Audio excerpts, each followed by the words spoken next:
Découvrez les archives sonores des Sœurs Minocha, une aventure épistolaire pour tous les amoureux de la nature, de l'histoire et des découvertes géographiques. Bienvenue dans ce second épisode des archives d'Athéna Minocha. Cet épisode, intitulé Oryctérope et solitude africaine, est également connu sous le nom Athéna Minocha contre l'espèce la plus invasive de l'hémisphère sud, Marius. Bienvenue dans les archives d'Athéna, le seul carnet de terrain où la boue, les moustiques et les mystères magiques se partagent la vedette, avec parfois des papillons qui parlent. Mais aujourd'hui, pas de papillons. Aujourd'hui, on creuse. Direction la Zambie, quelque part entre les plaines du parc national de South Langwa et le royaume très personnel de l'Oryctérope.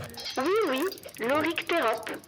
Oryctéropus à faire pour les intimes, aussi connu sous le nom très prestigieux de cochon de terre. Un animal discret, nocturne, insectivore, pouisseur et incompris. Un peu comme Athéna, quand elle essaie de fuir les bavardages incessants de Marius. Marius Delorme, naturaliste, assistant temporaire, passionné, compétent, curieux et légèrement épuisant. Allez, on vous laisse avec l'enregistrement.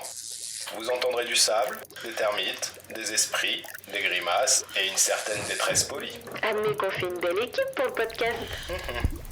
Lieu, le cottage d'Athéna, l'herbier.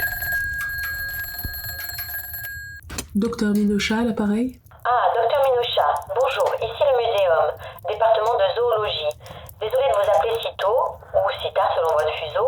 Vous êtes bien en métropole ? En effet, cottage, forêt, calme, aucun scorpion en vue, pourquoi ? Ça ne durera pas, nous avons une nouvelle mission à vous proposer. Direction la Zambie, parc du Kafou, observation ciblée sur, tenez-vous bien, les Oryctéropes. Les Oryctéropes ? Vous voulez dire Oryctéropus affaire, l'unique espèce actuelle de l'ordre des Tubulidentata, nocturne, insectivore, terrassier, celui qu'on n'observe jamais à l'état sauvage. Vous avez capté mes rêves, c'est ça ? On a peut-être placé un dictophone sous votre oreiller. Blague à part, l'équipe locale a repéré une activité inhabituelle dans la région. Plusieurs spécimens seraient visibles de jour. Certains creusent à ciel ouvert à des heures inhabituelles et ils semblent dérangés. Dérangé ? Perturbation des cycles ? Bruit, lumière artificielle, pression thermique, déforestation locale ? De quoi on parle exactement ? Ils ont pensé à tout ça, rien ne colle. Vous êtes la seule personne dans notre base de données qui a publié un article comparatif entre l'Oryctérope et les fourmiliers géants de Pantanal. On embarque votre expertise et votre passeport. Je suppose que je pars seul, je n'ai aucune nouvelle d'Octave. Non plus. Mais vous ne partirez pas seul. Votre assistant est déjà réservé sur le même vol. Marius. Toujours aussi motivé, toujours aussi loquace, nous a-t-on rapporté. Mais il est compétent et il apprend vite. Très vite, je vous le concède. Vol dans 48 heures, dossier complet dans votre boîte postale. Bon courage, docteur Minocha. Lieu, aéroport Charles de Gaulle.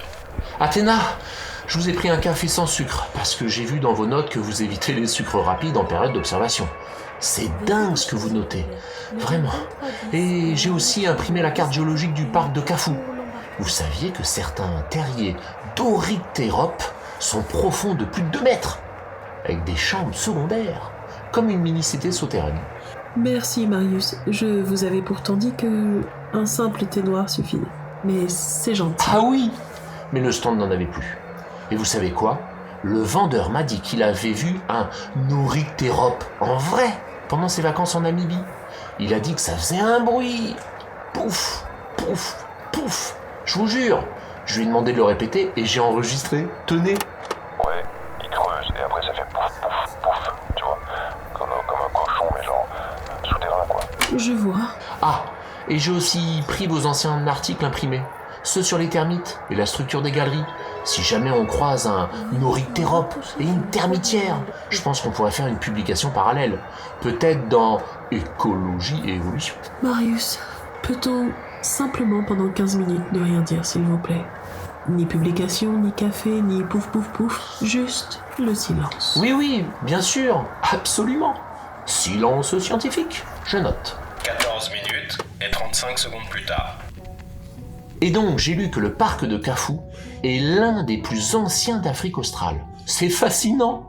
Je veux dire, entre les écosystèmes Miombo, les plaines de Bouzanga et les zones humides, on pourrait y passer une vie entière. D'ailleurs, votre sœur, la navigatrice Circé, c'est ça? Elle est déjà allée là-bas. Elle a l'air du genre à explorer ce genre d'endroit. Non, je ne connais pas tous les itinéraires de Circé par cœur. Mais je suppose que oui, elle aime les grandes étendues. Et votre autre sœur, Perséphone, celle qui travaille au CNRS, je suis tombé sur une de ses publications dans Science Magazine sur les particules noires. C'était passionnant. Un peu théorique, mais très créatif. Vous êtes 3 dans la famille à être brillante, en fait. Merci, mais je vous rappelle que vous êtes ici pour le terrain, pas pour les liens familiaux. Oh, bien sûr. Mais je suis curieux, vous savez. C'est rare les fratries comme la vôtre. 3 femmes, toutes brillantes, chacune dans un domaine différent. Et vous avez ce truc, je ne sais pas, cet air de légende.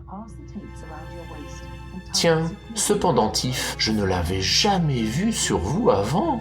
Il est superbe, on dirait du laiton ancien. Il a des gravures étranges. C'est de la géométrie sacrée ou des constellations? Ce n'est qu'un bijou. Il semble très ancien. Il a une sorte d'aura. Vous me permettez d'y jeter un œil de plus près?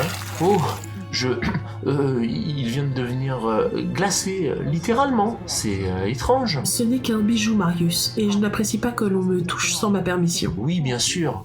Veuillez m'excuser, Athéna.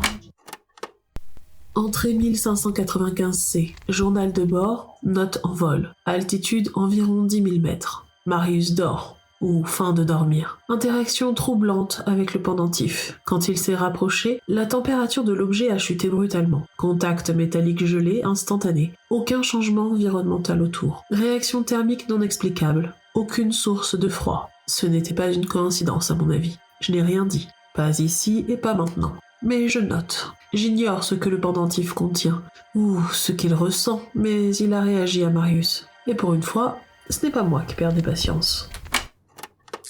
Il est assez insupportable, ce jeune homme. Personne ne lui a appris le consentement, visiblement. Bien dit, Eugène. Vivement le retour d'Octave. C'est vraiment un charmant jeune homme.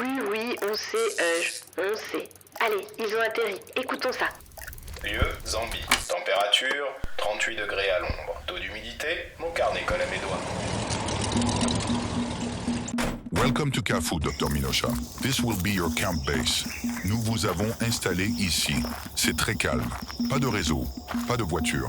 Seulement vous, la Terre, et ce que la nuit garde pour elle. Merci, c'est parfait. Incroyable.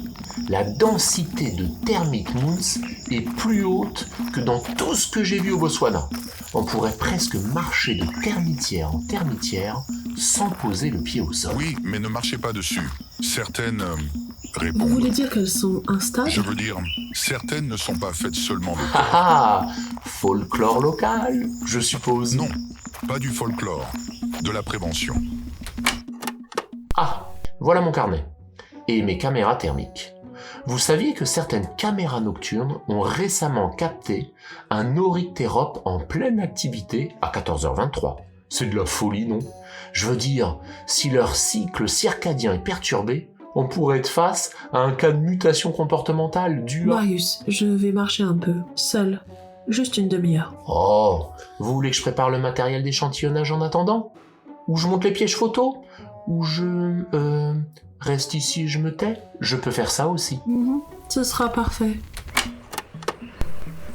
Entrée 1595F. Premier contact avec le terrain. Sol meuble, végétation clairsemée, chaleur sèche. Le ciel est bas, blanc. Je note une activité aviaire intense. Calaos, guépier et je crois avoir entendu un francolin. Enfin, le calme, la solitude. Loin du tumulte verbal de Marius. Il y a quelque chose ici, quelque chose de tranquille, mais tendu. Comme un endroit qui se prépare à parler. Il suffit d'attendre qu'il se décide.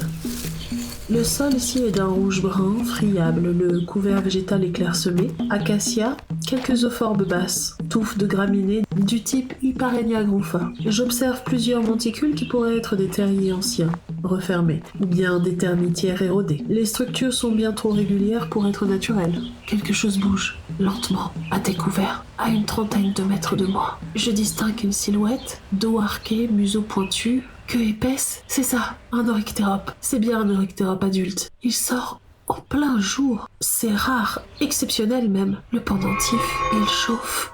Tu m'entends, Athéna? Je t'accueille. T'as entendu le silence marcher sans bruit et le feu ancien autour de ton cou s'est ouvert? Oui, mais... Je n'ai pas besoin de voix pour transmettre. J'ai besoin de calme et de terre. Tu veux comprendre ma place? Commence ici. Je suis l'ouvreur. Je creuse, je retourne, je transforme. Ma galerie nourrit la terre. Mon passage crée des poches d'air, des puits d'eau, des abris. Quand je mange les termites, je protège les arbres. Quand je creuse un terrier, j'en fais une maison pour 100 autres espèces. Ingénieur écologique, créateur de niches secondaires, tu es un bâtisseur invisible. Invisible, oui, mais essentiel. Le léopard me sasse. L'homme m'ignore. Mais lorsque je disparais, la terre s'affaisse. Les racines s'étouffent. La savane se referme. Tu n'es pas seulement un animal, tu es un maillon, une charnière. Je suis un seuil. Et aujourd'hui, tu le franchis. Le plus grand danger, ce n'est pas la sécheresse, ni les prédateurs, c'est l'oubli. Quand la terre ne parle plus, quand les fouisseurs disparaissent, alors les racines ne respirent plus et la vie s'étiole par le bas. C'est toujours par le bas que tout commence et que tout s'effondre. Mais il reste encore de l'espoir. Nous sommes là. La nuit est lente, mais elle n'est pas vide. Là, il suffit qu'une écoute reprenne et qu'une seule personne veille. Je vous entends et je veillerai. Alors, je peux repartir. D'autres galeries m'attendent et d'autres racines à nourrir. Journal de terrain. La conversation s'est terminée il y a environ 8 minutes. L'oryctérope a disparu dans un tunnel que je n'avais pas vu. Il parlait avec une sérénité que je n'ai pas l'habitude d'entendre. Je crois que ce qui m'a le plus marqué, ce n'est pas ce qu'il savait, mais ce qu'il acceptait de ne pas contrôler. Il sait que son espèce est menacée, et pourtant, il reste ancré, il agit, il transmet. Je repense à ce que j'ai lu de l'Atlantide, que certains mythes parlent d'un monde où chaque espèce avait sa place, où l'humain n'était pas au sommet, mais au centre d'un équilibre fragile. Et si l'Atlantide avait été ce lieu, non pas une cité dorée, mais un écosystème parfait, un monde où la biodiversité n'était pas sacrée, parce qu'elle n'avait pas besoin de l'être, elle était juste comprise. Je n'ai toujours pas reçu de nouvelles d'Olympe, ou même d'Octave, ni message, ni réponse. Rien, malgré les 296 lettres envoyées. C'est absurde, ou inquiétant, ou les deux. Peut-être que je devrais... Non, je veux dire... Peut-être que je dois commencer à chercher l'Atlantide. Pas comme une archéologue, mais comme une naturaliste, à la recherche d'un équilibre et d'une mémoire. Athéna a parlé avec l'un des animaux les plus discrets du continent. Et elle commence à entendre autre chose. Peut-être que l'Atlantide n'est pas un lieu. Peut-être que c'est un souvenir. Retour au campement. La lumière des étoiles est plus dense ici. La lune est basse, on voit juste assez pour distinguer les formes. Quelqu'un bouge, à une quinzaine de mètres, accroupi. C'est Marius, il est accroupi dans les herbes. Très concentré, il parle à voix basse. Dans un objet. Quelque chose de petit, pas un dictaphone standard. Pas un talkie militaire non plus. Et c'est certainement pas du matériel du muséum. Chuchote, il regarde autour. Il ne sait pas que je l'observe. Mais si je te dis qu'elle n'est pas au courant, elle a tout le temps avec elle, c'est impossible de faire quoi que ce soit. Journal de terrain, note confidentielle 1595G. Observation nocturne non prévue. Marius était accroupi dans les herbes, à l'écart du camp. Il parlait à voix basse, dans un objet que je n'ai pas pu identifier. Trop petit pour être une radio, trop ancien pour un téléphone. Il semblait nerveux ou concentré, peut-être les deux. Cet assistant est décidément étrange, trop bavard, trop curieux, et maintenant, trop secret. Je ne vais rien dire, pas encore, mais je vais observer très attentivement. Et voilà, fin de l'archive. Un oryctérope qui parle, une naturaliste qui doute, et un assistant qui a peut-être un micro-ondes interdimensionnel dans les mains. Ou peut-être qu'il appelait sa mère à 2h du matin. en chuchotant dans un appareil non homologué. Ce qui est encore plus suspect si tu veux mon avis. Athéna cherche la vérité, mais la vérité, elle, creuse des galeries sous ses pieds. Et pendant ce temps, Marius creuse autre chose. Le mystère, la méfiance et peut-être sa propre tombe. Toujours dans le drama, hein, Lila? Tu crois pas si bien dire. Athéna pensait creuser la terre, mais c'est le doute qu'elle a trouvé. Entre un pendentif qui réagit, un oryctérope qui parle et un assistant trop secret, quelque chose se prépare sous la surface. Ce que vous venez d'écouter, ce n'est qu'un fragment. Les lettres Minocha, ce sont aussi de véritables courriers, envoyés chaque mois sur papier, scellés et livrés dans votre boîte aux lettres. Pour plonger plus profondément dans les aventures des sœurs Minocha, rendez-vous sur minocha.fr.